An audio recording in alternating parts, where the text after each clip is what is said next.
Good morning dear students. आज हम किसी एटम की रेडियस के बारे में स्टडी करेंगे। देखिए, कोई भी एटम होता है वो फ्री स्टेट में नहीं होता है। Atom never exist in their free state. तो एटम की रेडियस कैलकुलेट करना बहुत ही मुश्किल वर्क है, ठीक है। इसलिए भी कि एटम का जो साइज़ होता है वो बहुत ही स्मॉल होता है। अप्रोक्स आप देखिए 1.2 इंटू 10⁻⁻10 मीटर और 1.2 एंगस्ट्रॉम होता है। अब क्या है कि इस छोटे से साइज़ में इलेक्ट्रॉन किस जगह होगा ये भी पूरा क्लियर नहीं है, इसलिए एग्जैक्ट हम इसको कैलकुलेट नहीं कर सकते हैं, ठीक है। जब ये किसी से कंबाइंड होता है तब इनकी रेडियस को हम आसानी से कैलकुलेट कर सकते हैं। तो जब ये किसी से कंबाइंड होगा तो कुछ अलग अलग तरह की बॉन्डिंग करेगा, जैसे covalent bonding, metallic bonding, van der Waals bonding, ionic bonding. Clear. तो जैसे कोवेलेंट बॉन्ड होगा तो उसमें रेडियस जो होगी वो क्या होगी, कोवेलेंट रेडियस। तो कोवेलेंट रेडियस की बात करें, R for radius and C for covalent, ठीक है। If two similar atom,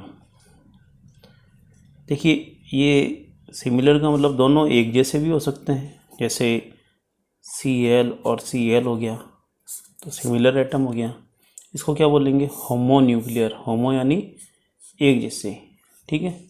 die atomic molecule, दो एटम और मिलकर के क्या बनाते हैं, मॉलिक्यूल, ठीक है। सपोज ये A है और ये भी A है, ये क्या आ गया, AA। Clear. If two similar atoms are linked by a single covalent bond, then half the internuclear distance is referred to as a covalent radius. If two similar atoms are linked by a single covalent bond, ये ऐसे, ये single covalent bond से connect है, then half, ये इसका half हो गया, half, और ये भी इसका हाफ हो गया। The internuclear distance is referred to as covalent radius. तो इंटरन्यूक्लियर डिस्टेंस तो ये हो गई, D for distance A atom and A atom, ठीक है। Internuclear distance D A bond A, इसका हाफ हो जाएगा, तो ये हाफ हो गया। तो D for distance, A for one atom and another A for second atom divide by 2 is the covalent radius, ठीक है। DA क्या है, इंटर न्यूक्लियर डिस्टेंस। समझ में आ गया। कोवेलेंट बॉन्ड में ये दो सिमिलर भी हो सकते हैं, होमो भी हो सकते हैं और हेट्रो भी हो सकते हैं। जैसे Cl आया, अब सपोज F और Cl हो तो क्या आ जाएगा, हेट्रो हो जाएगा, ठीक है। तो अभी हम किसकी बात कर रहे हैं, होमो की, यानी दोनों एक जैसे एटम मिलकर के बॉन्ड का फॉर्मेशन कर रहे हैं और दोनों के न्यूक्लियस की जो डिस्टेंस होगी उसका हाफ, दोनों के ये डिस्टेंस है, इसका हाफ क्या होगा, कोवेलेंट बॉन्ड, ठीक है। अब यदि heteronuclear diatomic molecule हो तो क्या होगा, हेट्रो की बात करें, heteronuclear diatomic molecules यानी दोनों डिफरेंट होंगे। अभी मैंने आपको बताया था, जैसे एक आ गया F और एक आ गया Cl, इसका न्यूक्लियस और इसका भी न्यूक्लियस, दोनों के बीच की डिस्टेंस की बात हो रही है। If a single bond is present between two different atoms F and Cl, then it can be calculated by Schumacher and Stevenson's formula. Distance A and B A and B यानी both are different. Radius of A plus radius of B minus 0.09 delta E N यानी electronegativity. Electronegativity के लिए आपको मैं इस chapter में आगे पढ़ूंगा कि व्हाट इज़ इलेक्ट्रॉन नेगेटिविटी। ठीक है, वैसे थोड़ा सा बता देता हूँ कि जब दो एटम्स होंगे तो इन दोनों में से यहाँ पर जो एक एक इलेक्ट्रॉन से जो शेयरिंग हुई है, कोई एक इलेक्ट्रॉन अपनी तरफ इसको अट्रैक्ट कर लेता है, तो जो अट्रैक्ट करने की पावर है वही क्या है, इलेक्ट्रॉन नेगेटिविटी। क्लियर। डेल्टा का मतलब क्या हो गया, डिफरेंस हो गया। सपोज इसकी 4 है, इसकी 3.5 है, तो डिफरेंस क्या आ गया, 0.5, तो वो डिफरेंस है। इस डिफरेंस को 0.09 से मल्टीप्लाई कर दो और जो भी रेडियस आ रही है आर ए और आर बी, इन दोनों का टोटल करके और इन दोनों को जो मल्टीप्लाई किया था उससे माइनस कर दो। आर ए क्या है, covalent radius of A atom, and R B क्या है, covalent radius of B atom. Delta E N, delta यानी difference, E for electronegativity of A and B. ठीक है, तो कोवेलेंट रेडियस दो तरह से अपन ने किया, homonuclear diatomic molecule और heteronuclear diatomic molecule. ठीक है, अब देखिए किसी मेटल से रिलेटेड बात करें। क्लियर। मेटल क्या होता है कि क्रिस्टल फॉर्म में या लेटिस फॉर्म में होता है।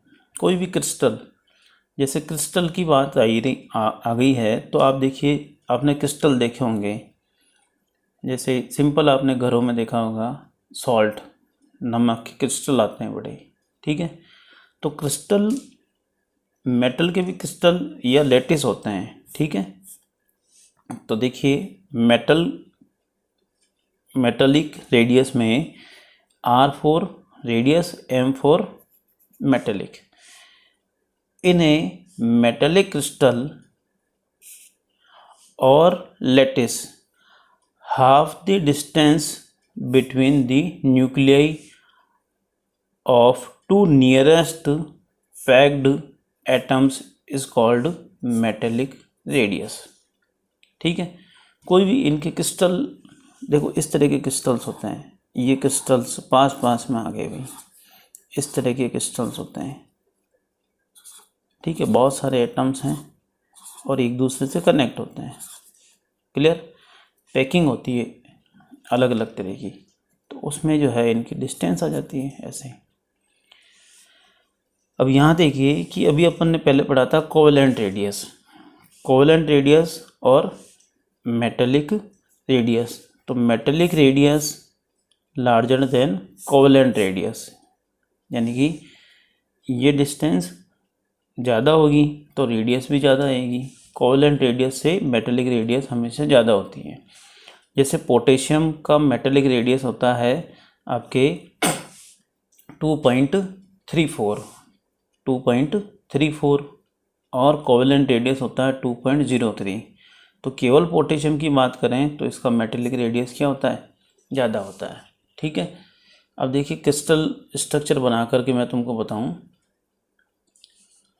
क्रिस्टल, ये कोई क्रिस्टल है, ऐसे बहुत सारे स्पेयर्स होते हैं, गोले होते हैं। ठीक है, आगे पीछे ऊपर नीचे। ठीक है, अब ये जो डिस्टेंस आ रही है, ये डिस्टेंस हो सकती है, ये भी डिस्टेंस हो सकती है, ये भी डिस्टेंस हो सकती है, ये डिस्टेंस है, ये डिस्टेंस है, इंटरन्यूक्लियर डिस्टेंस। ठीक है, तो हाफ द इंटरन्यूक्लियर डिस्टेंस, ये न्यूक्लियर डिस्टेंस आ गया, डिस्टेंस ए एंड ए, या फिर आप इधर से भी कैलकुलेट कर सकते हैं, ए और ए के बीच का डिस्टेंस। ठीक है, तो metallic radius D for distance between two atoms, internuclear distance आ गया, डिवाइड बाई 2, तो ये क्या आ गया, मेटलिक रेडियस। ये क्रिस्टल का स्ट्रक्चर है। ठीक है, नेक्स्ट अपन देखते हैं वैन डर वाल रेडियस। ठीक है, वैन डर वाल एक साइंटिस्ट था, तो उसने ये कहा कि भाई आपने मेटल में निकाल लिया, कोवेलेंट कंपाउंड्स में आपने रेडियस निकाल ली। ऐसे ही आयोनिक कंपाउंड्स होते हैं NaCl, CaCl, KCl, जिनमें इलेक्ट्रॉन नेगेटिविटी का डिफरेंस होता है। लेकिन गैसेज, मेनली गैसेज में किस तरह की बॉन्डिंग होती है, उनके आप रेडियस को कैलकुलेट कैसे करोगे, क्योंकि गैस के मॉलिक्यूल्स तो क्या होते हैं, दूर दूर होते हैं। ठीक है, तो इन्होंने बताया कि जो पास वाले जो दो कोई भी मॉलिक्यूल हैं और जो नियरेस्ट वाले हैं उनकी डिस्टेंस देखिए किस तरह से। ये एक कोई डाई एटॉमिक मॉलिक्यूल है गैस का, या ये कह सकते हैं कि गैस सॉलिड कंडीशन में है तभी अपन निकाल सकते हैं उनकी डिस्टेंस, तो फिर भी उनके मॉलिक्यूल्स थोड़े दूर होते हैं। तो ये एक गैस का मॉलिक्यूल आ गया। इसी तरह से ये भी आ गया। सपोज अपन ने लिया Cl2 और Cl2, ये भी एक गैस है और ये भी एक गैस है। रेडियस सॉलिड कंडीशन में ही कैलकुलेट करते हैं, तो इनके बीच का इंटरन्यूक्लियस डिस्टेंस ये आ गया, ये देखिए ऐसे ही। ठीक है, तो इसको क्या बोलते हैं, वांडरवाल रेडियस, वांडरवाल रेडियस। और डिस्टेंस A2 यानी Cl2, और ये भी A2 यानी Cl2, Cl Cl Cl Cl का हाफ यानी डिवाइड बाई 2।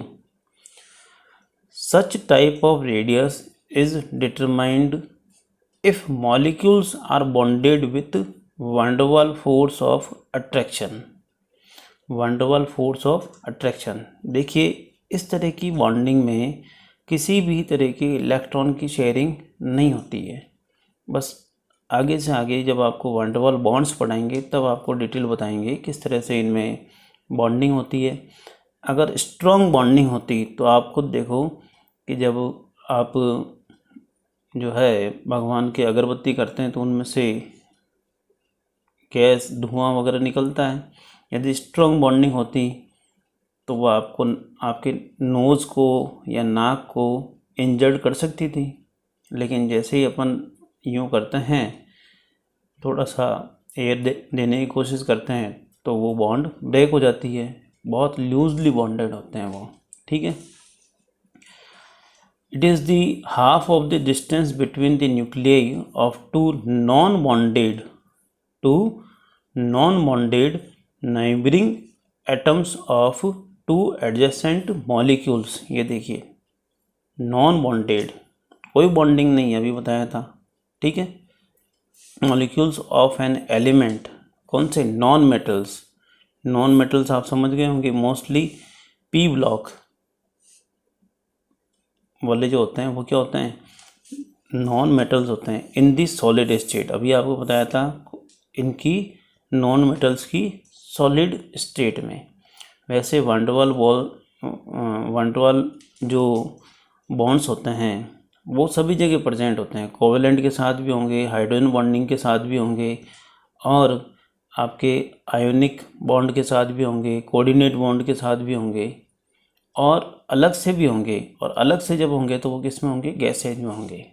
ठीक है, तो इनका हाफ हो जाएगा, तो ये क्या आ जाएगा, van der Waals रेडियस। अब देखिए अभी तक अपन ने 3 रेडियस पढ़ ली थी, कोवेलेंट, मेटालिक और van der Waals। इन तीनों में सबसे ज़्यादा जो डिस्टेंस है वो van der Waals में होती है, उसके बाद मेटालिक में होती है, उसके बाद कोवेलेंट में होती है। तो ये क्वेश्चन IMP है कि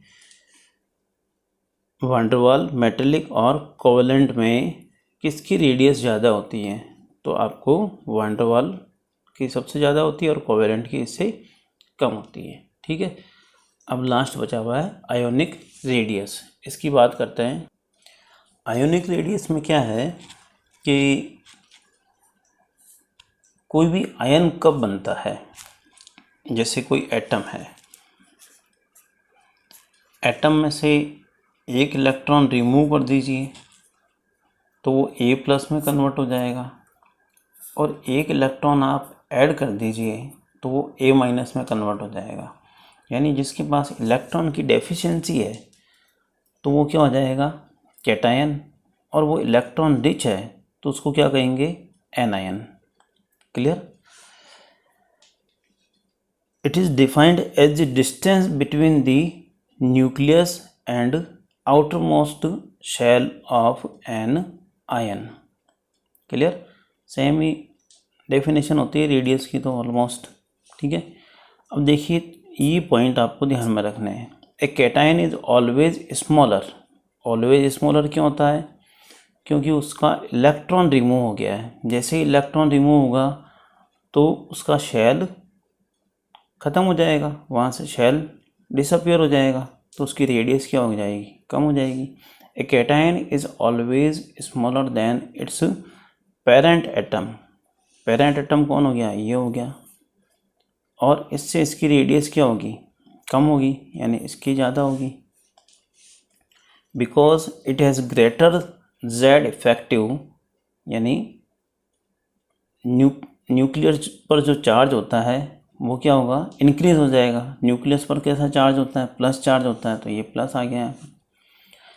it's parent atom as a positive oxidation state increases, radius decreases. यहाँ देखिए ये पेरेंट एटम आ गया, इससे 2 इलेक्ट्रॉन रिमूव किए तो यहाँ पर क्या आ गया 2+, इससे 7 इलेक्ट्रॉन रिमूव किए तो यहाँ क्या आ गया 7+, या ये कह सकते हैं ये 2 इलेक्ट्रॉन से करीब है, ये 7 इलेक्ट्रॉन से करीब है। क्लियर। तो रेडियस किसकी ज़्यादा होगी, पेरेंट एटम की। उसके बाद जैसे जैसे चार्ज इंक्रीज होता जाएगा साइज क्या होता जाएगा, श्रिंक होता जाएगा। सिमिलरली ये तो कैटायन से रिलेटेड बात होगी। अब एनायन देखिए, एनायन क्या करता है, इलेक्ट्रॉन गेन करता है, तो यहाँ पर क्या होगा, इलेक्ट्रॉन इंक्रीज हो गई। An anion is always larger than its parent atom because the anion has lower Z effective, यानी न्यूक्लियर चार्ज या इफेक्टिव न्यूक्लियर चार्ज बोल सकते हैं, देन इट्स पेरेंट एटम। ठीक है। यानी कि जो एनायन होगा वो इससे बड़ा होगा, ये पेरेंट एटम है तो इससे बड़ा होगा। तो हम इन तीनों का कंपैरिजन करें तो क्या लिख सकते हैं हम, A minus greater than A then A+। ये एनायन आ गया, ये कैटायन आ गया। ठीक है।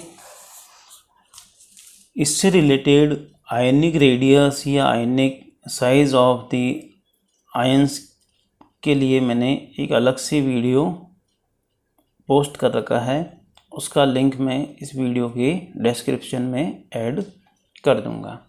अब देखिए कुछ एग्जांपल्स की बात करें, क्या आप उनको सॉल्व कर सकते हो क्या। ये आपके सामने कुछ एग्जांपल्स हैं। यहाँ देखिए, as negative oxidation state increases, radius decreases. Negative oxidation state increases, radius increases. भाई जैसे ये पेरेंट एटम हो गया, एक इलेक्ट्रॉन ऐड किया, यहाँ जेड इफेक्टिव क्या हो गया, कम हो गया, माँ की ममता कम हो गई क्योंकि इलेक्ट्रॉन बढ़ गए। ठीक है। और यहाँ पर इलेक्ट्रॉन और ज़्यादा बढ़ गए हैं तो क्या होगा, इनके ऊपर न्यूक्लियस का जो अट्रैक्शन होगा थोड़ा कम होता जाएगा।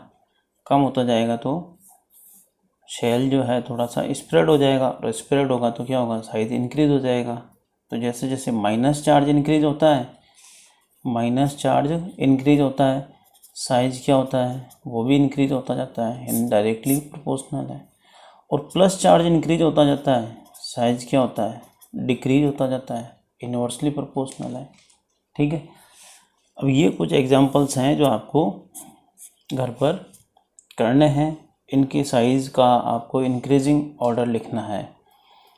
ये जो भी यहाँ क्वेश्चंस दे रखे हैं, यदि आप मेरा पिछला वीडियो देखेंगे तो इन सबको आप आसानी से विथिन 5 मिनट सॉल्व कर सकते हैं।